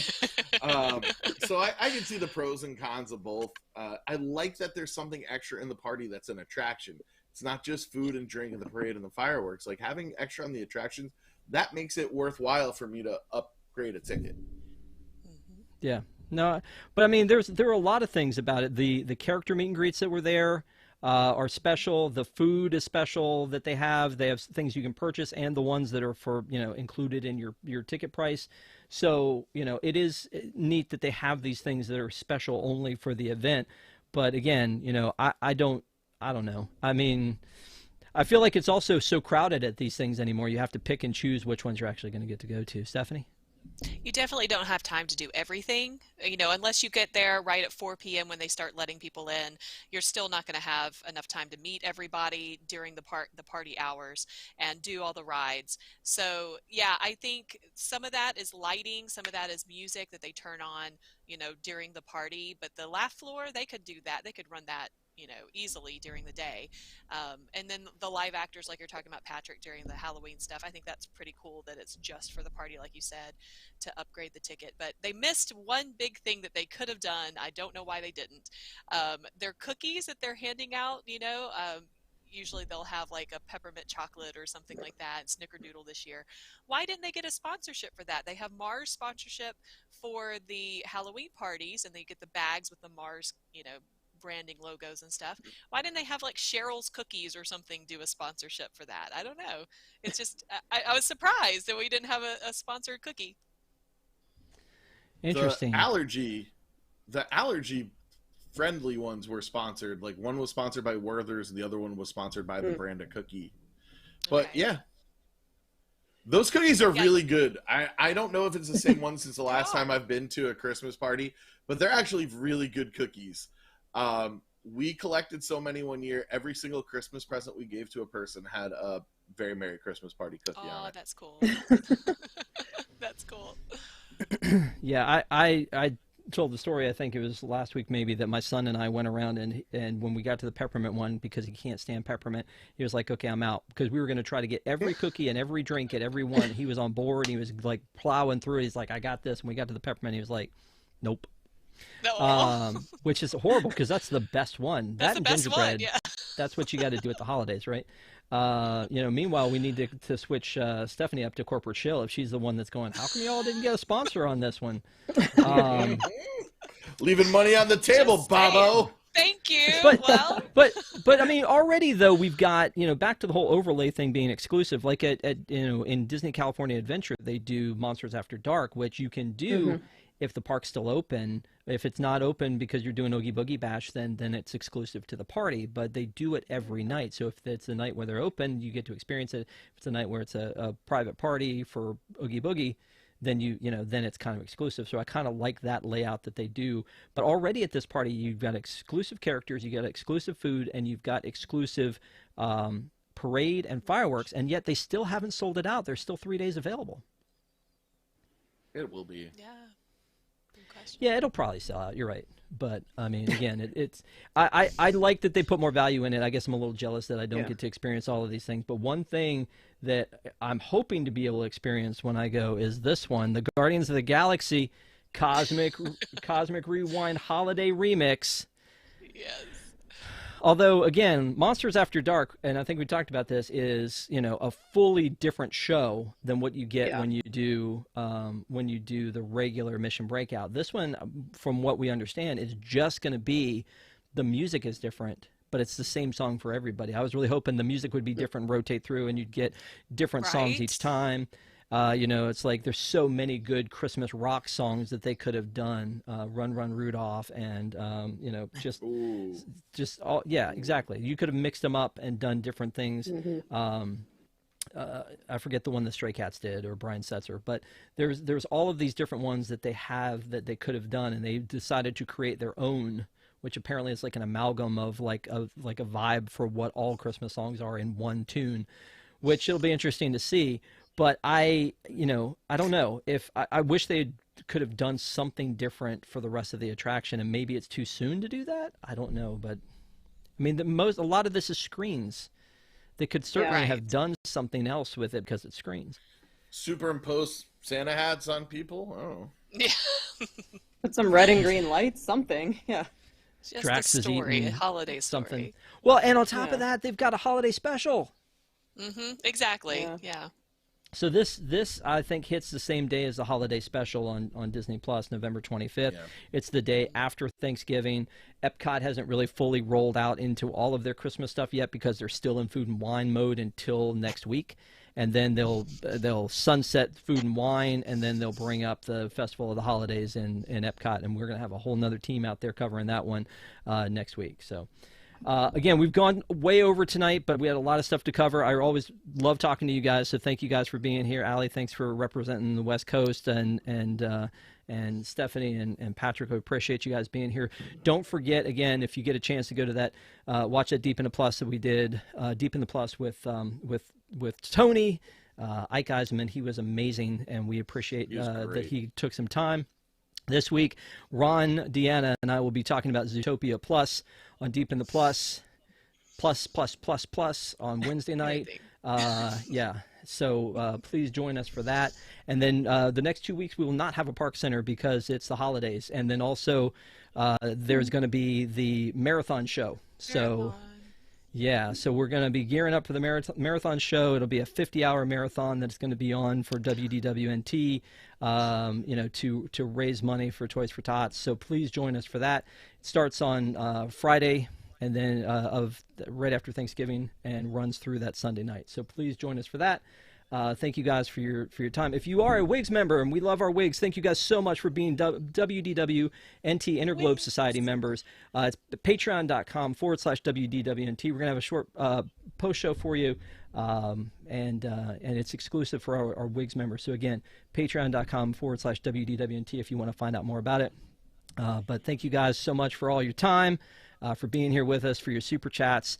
And we will see you guys next time. Have a great week, guys. And be safe over the Thanksgiving weekend, and we will see you afterwards. Bye.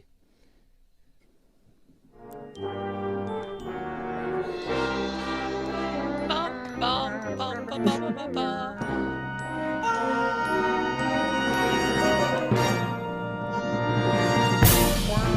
Bum, bum, bum.